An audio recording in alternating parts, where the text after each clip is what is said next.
ദൈവത്തിൻ്റെ അതിപരിശുദ്ധ നാം വാഴ്ത്തപ്പെടുമാറാകട്ടെ. ഏവർക്കും വീണ്ടും മനന ശിഖരത്തിലേക്ക് സ്വാഗതം. വലിയ നോമ്പിൻ്റെ 33-ാം ദിവസത്തിൽ നാം ആയിരിക്കുന്നുവല്ലോ.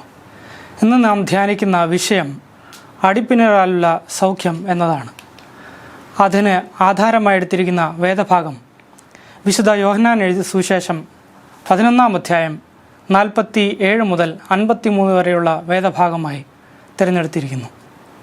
ചില വാക്യങ്ങൾ വായിച്ചുകൊള്ളും.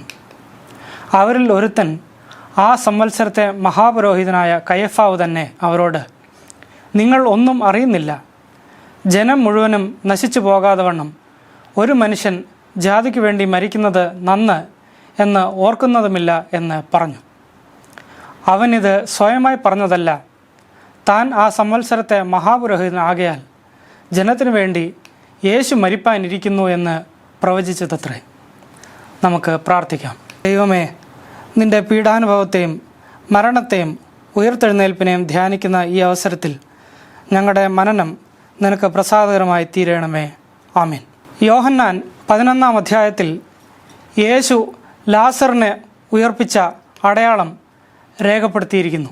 അതിനോടൊപ്പം ജീവനെയും മരണത്തെയും മരണാനന്തര ജീവിതത്തെയും പറ്റിയുള്ള ഏറ്റവും സുന്ദരവും പ്രത്യാശഭരിതവുമായ യേശുവിൻ്റെ പ്രബോധനമാണ് അതിൽ അടങ്ങിയിട്ടുള്ളത്.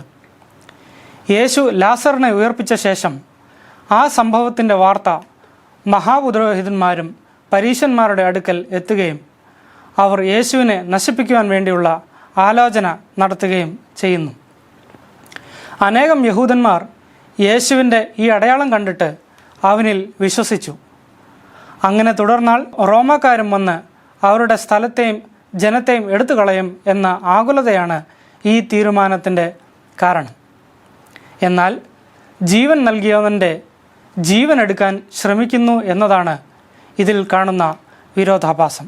യെരുശലേമിലെ മതരാഷ്ട്രീയ ഘടന പൊളിറ്റിക്കലായി തന്നെ യേശുവിനെ ഇല്ലാതാക്കുവാൻ ശ്രമിക്കുന്നു.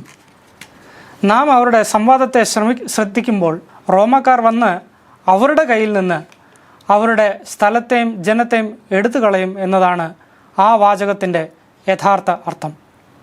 അതായത് നേതാക്കൾ റോമാക്കാർ യെരുശലേം നശിപ്പിച്ചതിനെക്കുറിച്ചല്ല ആശങ്കപ്പെടുന്നത്, മറിച്ച് അവർ ഭയപ്പെട്ടിരുന്നത് മതരാഷ്ട്രീയ വ്യവസ്ഥയിലെ തങ്ങളുടെ അധികാരം നഷ്ടപ്പെടുന്നതാണ്.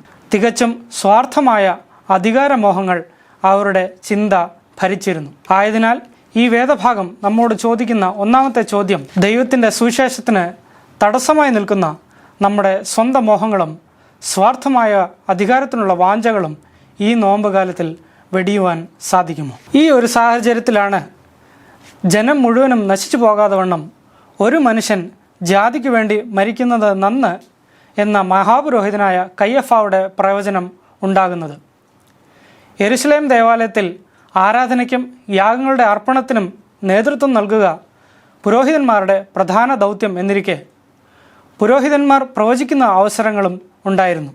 ഈ അവസരത്തിലും പൗരോഹിത്യ പരീശ ഐക്യം യേശുവിനെ എതിർക്കുമ്പോൾ തന്നെ യേശുവിൻ്റെ മരണം അല്ലെങ്കിൽ മഹത്വീകരണത്തിന് സാക്ഷ്യം വഹിക്കുന്നവരായിത്തീരുന്നു. ഈ അധ്യായം 4-ാം വാക്യത്തിൽ തന്നെ യേശു ഈ ദീനം മരണത്തിനായിട്ടല്ല, ദൈവപുത്രൻ മഹത്വപ്പെടേണ്ടതിന് ദൈവത്തിൻ്റെ മഹത്വത്തിനായിട്ടത്രേ എന്ന് പറഞ്ഞു. ദൈവപുത്രൻ മഹത്വപ്പെടുന്ന ആ പ്രക്രിയ ഇവിടെ ആരംഭിക്കുന്നു. എന്നിട്ടും ആ മതരാഷ്ട്രീയ നേതാക്കൾ യേശുവിനെ ഇല്ലാതെയാക്കുവാനുള്ള പ്രവൃത്തികൾ ആരംഭിക്കുന്നു. ആയതിനാൽ ഈ വേദഭാഗം നമ്മോട് ചോദിക്കുന്ന രണ്ടാമത്തെ ചോദ്യം, ദൈവനാമമഹത്വത്തിന് എതിരായിരിക്കുന്ന നമ്മുടെ പ്രവൃത്തികൾ ഈ നോമ്പുകാലത്തിൽ തിരുത്തുവാൻ സാധിക്കുമോ?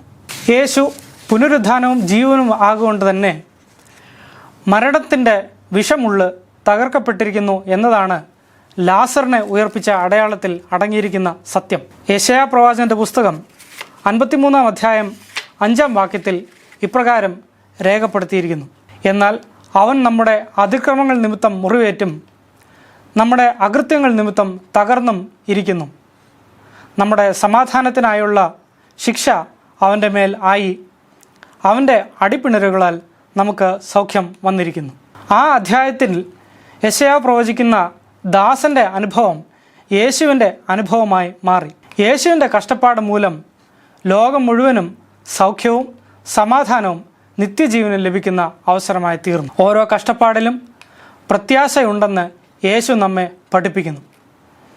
ആയതിനാൽ ഈ വേദഭാഗം നമ്മോട് ചോദിക്കുന്ന മൂന്നാമത്തെ ചോദ്യം, ദൈവത്തിൻ്റെ കഷ്ടാനുഭവമായ ആ ഒരു വലിയ അടയാളം മറ്റുള്ളവരുടെ സൗഖ്യത്തിനായി നമ്മുടെ ജീവിതത്തിലും അനുഭവിക്കുവാൻ ഈ നോമ്പുകാലത്തിൽ നാം തയ്യാറാകുമോ? തങ്ങൾ അറിയാതെങ്കിലും ലോകത്തിൻ്റെ രക്ഷയ്ക്കായുള്ള നടപടികൾ അന്നത്തെ യഹൂദ മതരാഷ്ട്രീയ നേതാക്കൾ ആരംഭിച്ചതാണ് നാം ഇന്ന് ധ്യാനിച്ചത്.